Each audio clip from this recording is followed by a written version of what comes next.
Esse é o Ancapsu e nós vamos falar sobre esse editorial da Folha aqui que coloca uma coisa bastante preocupante para o Alexandre de Moraes aqui. Só que o tom do editorial é: o Alexandre de Moraes não deveria ligar o Bolsonaro aos atos do 8 de janeiro porque não tem ligação ali. E no final das contas ele está fazendo um negócio que prejudica a justiça como um todo, essa alegação. E ele usa como alerta o caso do Ibanez. O Ibanez, que era o governador do Distrito Federal, não foi denunciado por nada, não acharam nada contra ele, não tinha nada contra o Ibanez, ou seja, liberaram o Ibanez agora. Só que olha só a quantidade de atos que foram tomados contra o Ibanez fora do devido processo legal. Ele foi retirado do governo do Distrito Federal sem nada, sem nenhum pedido do PGR, não teve pedido da PGR para tirar ele, para afastar ele. O Alexandre de Moraes foi lá e tirou o cara. Uma coisa totalmente absurda. E como é que você justifica agora que você viu que o Ibanez não teve culpa de nada, né? Você está dizendo agora que ele não teve culpa de nada, como é que você justifica isso? Então, eu entendo o que a Folha está querendo dizer aqui, só que no final das contas, isso vai ser lido pelo Alexandre de Moraes da maneira que eu falei para vocês. Eles têm que condenar Bolsonaro a qualquer custo, porque se eles não acharem um golpe, por isso que eles estão nessa armadilha, eles têm que inventar um golpe do Bolsonaro, não importa o quão frágil seja, não importa o quão criativo que eles tiveram que fazer para achar esse golpe do Bolsonaro, eles têm que achar esse golpe do Bolsonaro. Porque se não acharem, como é que eles vão justificar toda a podridão que eles colocaram na justiça nos últimos 4 anos, né? Nos últimos 6 anos, na verdade. Essa notícia foi sugerida por Joseph, Ninfeta Libertária e várias outras pessoas. Obrigado aí ao pessoal que sugeriu notícias lá no nosso site, no visãolibertaria.com. E obrigado a você que está assistindo o nosso vídeo. Se você gosta do nosso conteúdo, por favor, deixe o seu like e se inscreva aqui no canal, né? Olha só, então vamos falar agora sobre o caso Ibanez. Depois eu vou fazer a ligação com o Bolsonaro. Mas olha só, o que aconteceu com o Ibanez, né? O Ibanez, vocês sabem, é o governador do Distrito Federal, e ele foi afastado logo que teve o evento lá no dia 8 de janeiro, acusado de que, né, ele teria sido omisso, negligente, não sei o que lá. Afastado, olha só, não teve pedido da PGR, não teve nada do devido processo legal. Afastar um governador é uma coisa extremamente séria, coisa de ditador, pô.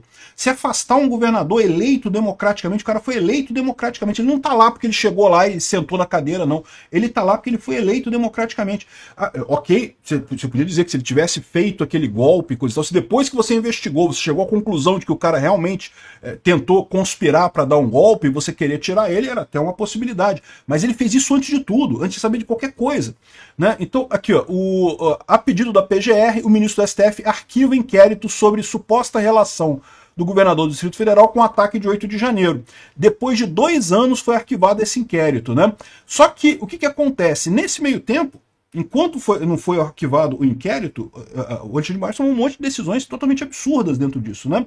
Aqui, ó, em circunstâncias normais, o arquivamento de um inquérito seria fato corriqueiro. Investigações, afinal, não pressupõem culpa, né? Ou seja, quando a polícia começa a investigar algum caso, pode ser que não seja nada mesmo, pode ser que realmente a pessoa seja inocente, né? Elas servem para que órgãos competentes apurem o que aconteceu em determinada situação. Quando os elementos colhidos não justificam a instauração de um processo, interrompe-se a tramitação do caso. Perfeito, excelente. Acontece com um monte de coisa. O problema é que o Ibanez não se viu apenas investigado. Durante pouco mais de 2 meses, por ordem de Moraes, ele permaneceu afastado do cargo do governador, para o qual havia sido eleito em 2024. Foi uma determinação problemática sob diversos ângulos, a começar pela intromissão indevida do judiciário no executivo.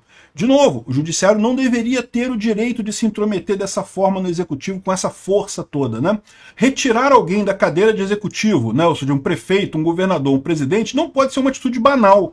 Isso foi baseado no fato de que o Alexandre de Moraes achou que o Ibanez poderia eventualmente estar ligado ao que aconteceu lá. Caramba, sem nem investigar nada, sem nenhuma evidência, o cara foi lá e tirou o cara, né? É preciso haver um conjunto robusto de evidências para embasar uma atitude tão drástica.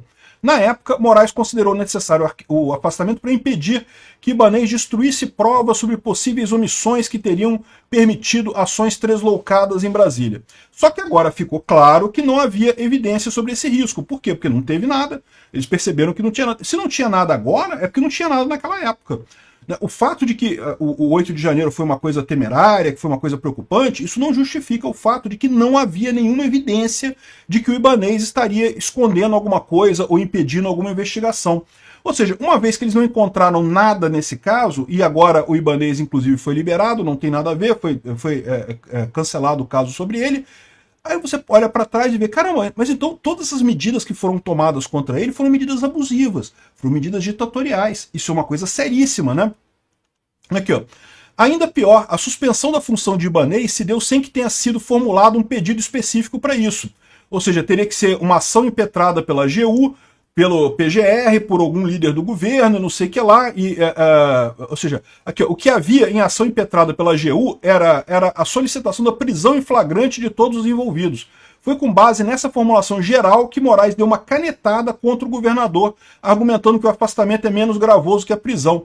Esqueceu-se de ponderar que ninguém pediu a prisão do Ibanez, que é preciso haver bons motivos para prender qualquer pessoa. Ou seja, ele tomou uma decisão meio que no vácuo, né? Para coroar a atitude draconiana, Moraes tomou a decisão sozinho, decisão monocrática, e só depois buscou o referendo dos colegas, que fizeram de forma virtual. E ainda determinou um interventor, dizendo que teve um interventor, botou um interventor no Distrito Federal, o tal do Ricardo, não sei das contas, que é petista fanático aí. Ou seja, o Alexandre de Moraes fez coisas absurdas e agora está dizendo que não teve nada. Ou seja, ficou feia a coisa. Porque se ele chegou à conclusão que não teve nada agora, então significa que não havia evidências lá no passado. Como é que havia evidências se não teve nada no final das contas, né? E outra coisa que o pessoal está falando aqui, ó, mais importante, os ministros supremos precisam perceber que, ao atropelar certas garantias processuais, eles maculam a democracia que com razão pretendem defender. É o que eu venho falando aqui desde 2019. Desde que foi criado esse inquérito das fake news, que não tem juiz natural, que não tem porra nenhuma, eles não estão preservando a democracia. Ao contrário, eles estão maculando a democracia, estão destruindo a democracia. Mas aí que eu falo para vocês, eles falam aqui que isso é um risco na questão do Bolsonaro também. Porque olha só, como é que fica isso para a questão do Bolsonaro? Pois é, e aí que eu digo para vocês, todo mundo sabe que o Bolsonaro está sendo colocado nesse inquérito do golpe sem motivo nenhum, não tem nada. Aliás, o que tem de a gravação de áudio aí mostra que o Bolsonaro não queria golpe, que o Bolsonaro não ia dar golpe nenhum, que ele não ia fazer nada. Haviam pessoas que queriam fazer golpe, isso tinha sim, certamente tinha. Mas Bolsonaro não fazia parte desse grupo, não queria isso e não tem nenhuma evidência disso. Só que agora qual que é o problema do Alexandre de Moraes? É exatamente essa constatação que ele mostrou aqui, ó. Se eu afastei o Ibanez Rocha, tirei ele desse negócio, agora o pessoal está me questionando. E aí, como é que você fez aquelas atitudes todas absurdas e sem justificativa nenhuma se não tinha nada no final das contas, né? Imagina, é o mesmo caso agora com o Bolsonaro. O que justifica o inquérito das fake news, o inquérito dos atos antidemocráticos, esse monte de censura que teve na eleição de 2022, esse monte de arbitrariedade contra pessoas ligadas ao Bolsonaro, ao Mauro Cid, ao Felipe Martins e coisa e tal, se no final não teve nada, nunca houve risco nenhum à democracia brasileira, né? A gente sabe que nunca houve risco nenhum à democracia brasileira e que todas essas coisas foram atitudes ditatoriais do Alexandre de Moraes. Mas agora, como cabe ao Alexandre de Moraes se defender nessa história, ele que vai tomar a decisão nessa história, é lógico que ele tem um incentivo absurdo para dizer que não, que teve golpe mesmo. Não, mas eu tenho certeza que não tem prova nenhuma, que não tem nada aqui, mas eu vou dizer que teve golpe. Por quê? Porque se ele não fizer isso, ele vai estar admitindo que ele foi um idiota durante 6 anos. Desde 2019, quando começou essa coisa toda do inquérito das fake news, até agora, né? E esse é o grande problema. A ditadura nunca mais, que é o discurso que o pessoal está falando aqui, teve um discurso da OAB do Rio Grande do Sul, o cara falou que a ditadura nunca mais, nem do fuzil nem da toga. É a minha posição também, é o que eu falo para vocês. Não é defensável a ditadura militar brasileira de 64. Parem de defender os milicos. Eu sempre deixei claro que eu gosto muito do Bolsonaro, concordo com o Bolsonaro num monte de coisa, mas não nessa defesa dele da ditadura de 64. E outra coisa, da mesma forma, não dá para defender o Alexandre de Moraes também, porque o que eles estão fazendo é uma ditadura da toga. É isso que está acontecendo aqui. E por mais que eles achem que vai dar para virar no final dessa coisa e falar assim, não, mas teve um golpe mesmo, a gente condenou, teve a decisão do STF condenando ele, vai ficar evidente para todo mundo que essa decisão foi tomada por desespero, porque eles queriam justificar todas essas atitudes absurdas que eles tomaram ao longo dos 4 anos, inventaram um golpe que não teve nada e condenaram o Bolsonaro com base nisso. Tá todo mundo vendo. É ilusão achar que a decisão do STF vai suprir essa falha absurda de que simplesmente Não teve golpe nenhum, não teve nenhum golpe do Bolsonaro. Ele não tentou em momento algum dar golpe. Ou seja, todo esse absurdo, toda essa violência feita contra várias pessoas, inclusive contra o próprio Bolsonaro, é um absurdo. E, de novo, isso vai dar uma força enorme para o Bolsonaro. É o que eu estou falando para vocês. E a esquerda está criando um monstro no Brasil. Obrigado por assistir o vídeo até o final. Além de curtir, compartilhar e se inscrever no canal, considere se tornar patrocinador com valores a partir de R$ 1,99. Clique no botão Seja Membro abaixo para saber as condições e vantagens de patrocinar o canal. Mais informações sobre o nosso projeto, visite nossos sites indicados na tela.